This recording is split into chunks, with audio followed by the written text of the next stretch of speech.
One of the things I want to talk about with confidence is our children. Now, for those of you who don't know, I am a mum. I've got a bunch of amazing young men that I have raised from young babies into young men. For most of the time, it was me raising them on my own. I did a lot of solo parenting in their childhood. So, pretty proud to say, I had a lot of involvement in molding them into who they are. Could they have done a little bit more male bonding and male molding and stuff like that? Possibly, but hey, they've turned into the men that they have. So I understand completely where we're coming from when we think about our children and how we all, absolutely all of us, want the very, very best for our children. We want them to shine. We want them to be seen. We want them to be heard. Usually not at the dinner table when we're trying to have a quiet conversation, but for the majority of the time, we want our children to be free to express themselves.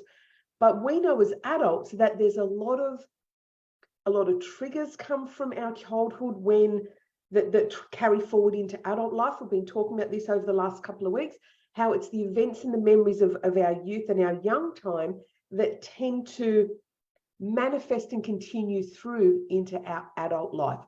So what I want to share with you was things that you can do with your children to help them to, I'm not going to say boost their confidence, because their confidence is there. Their confidence for all of us is there. It's just kind of been masked and hidden and buried away and put into the little, I'm feeling self-conscious about things, or I'm worried about what the story is people are going to say about me. What is the story I'm telling myself? All of that stuff comes into play. So let's take it back into some of our child's lives, our children's lives, and what we can perhaps do while they're in those formative years and we're getting to mold them and work with them and love them and nurture them. What can we do at that space so that when they get into our adult life, they don't bring any of the stories, some of the stories, as many of the stories through them. They don't actually have as many triggers as we have. I think the world's in a really fortunate place that certainly in my generation now, I now know about all this personal development work. I have access to stuff on the internet. I have so much access to so much more sort of different information. The downside, of course, is there is so much social media around where there's so much comparing and seeing that, this person is doing this amazing thing and, oh my God, they must be so much better than me. And, it's where the bullying comes from and all that stuff comes from. So there's the two sides to, we didn't have that. We had other stuff, but they've got this, they've got other stuff. But let's talk about the kids. What can we do with our children? So I have a number of mums in my school, my EFT practitioner school, who I know have children. They will do tapping each night or most nights with their children. Now, for many of you who go like, my kids are not going to sit there and do this level of tapping, I get it. They're not. All right. My kids were older by the time I got to tapping. And even at now, it's like the faces pull like, no, I don't think so. Not their thing, not their thing. But imagine turning it into a game. I have another graduate through our school who has many, many grandchildren. She sits and does her tapping, and she just, and they'll go, what are you doing, Nanny? She goes, oh, I'm just tapping on my face. Do you want to join in? And they just join in. Her grandkids just tap along with her, and they are laughing and giggling. They're not actually saying anything, but they're tapping because she turned it into a game. Imagine doing that with your kids. Hey, what went on at school today? I know, mummy's just been silly or daddy's been silly. Just do it with me. And just tap with them and let them tell you what their day was. If they're upset and they're anxious, if you could tap with them or tap on your body with them while they're talking, and you can just, they're telling you they had a big day, they're telling you something went on with someone.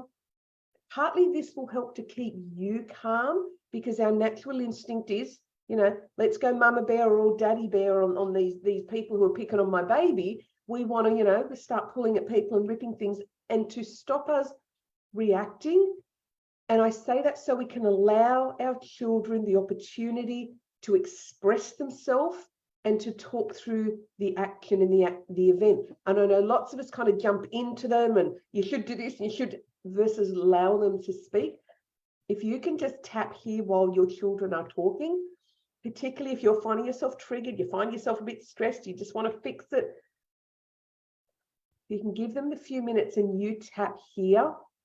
Just the action of you tapping on your body while they talk there is a bit of a benefits to surrogate tapping. You tap with intention. I'm just going to send love their way while I listen. And you just listen to them while they're talking. This will help to keep you calm. It helps to keep them calm. They don't need to be doing it. It'd be great if they could, but if they don't, that's fine. But you doing this absolutely helps them to remain calm when they're telling us. And remember, our children mirror and model us. Our babies, our children, human ones, they learn things by how we do things. Whether that's patterning, whether that's walking, whether that's crawling, whatever they need to do, they follow us, they copy us, they model us, mirror us, do exactly as we do. They mimic us. So if you're doing some of this while they're talking, they may just start doing the talking. They may just start doing the tapping. They may just do some self-regulation on themselves and be able to just do this. You never know. Now let's step into another space that I think is really valuable to talk about as parents. When our children are doing performances, I know this time of the year, probably most of the performances are gone for the year already, but I hear this a lot from parents that my children get really nervous when I'm watching them on stage or when they have to turn up to their performance night. They've been doing dancing all year, but I've been sitting outside and something weird tends to happen with the kids. I just want you to remember that they are very, very driven and very eager to please you. They are very eager to stay on side with you. They are very eager to make you happy. Because as a young person, as a little person, we instinctively know, we all humans know, we need the other person for their survival. So while you can go, look, just go and have fun and just do whatever, if you see them looking at you, it's because they're after your approval. They're needing your approval. In their young minds, your approval means my survival is greater. And I know that sounds really deep and everything, but remember, humans, we are still very tribally driven. We are still very tribal. We know on an unconscious level, if we don't belong to the tribe, the family, the whatever, even if it's a tribe and family you've chosen yourself, if you don't belong, the chances of survival are greatly reduced. So when our children are going to do performances and things, they are looking at how much I can please mum, how much I can please dad, how much I can please other people. I have a dear friend whose son's into soccer and he's very, very, very, very driven with soccer, this gorgeous little man. He's very, very talented at it. But I've had to say to dad, be mindful of how much he's doing it to please you. So you need to make sure that they realize, even without how good you are at X, Y, Z, I still love you. Even if you never want to do this thing ever again, if you've had enough of that activity, I will still love you regardless. And sometimes that's hard when we've invested a lot of our time, effort, and money in. But if you send them that message that it's not about what you're doing, it's who you are and who you're being, the impact on them as they grow and mature it just gets better for them. It gets easier for them. It clears away the story. And that's my main message here is we want to give our kids as fewer stories to bring into adult life as we can, because we know, you and I know, that that's the place where the children are going to really feel it. It is the place where we create stories. It's in the thing mum says. It's the thing that dad did. It's the response that I got from whoever. They're where we create the stories.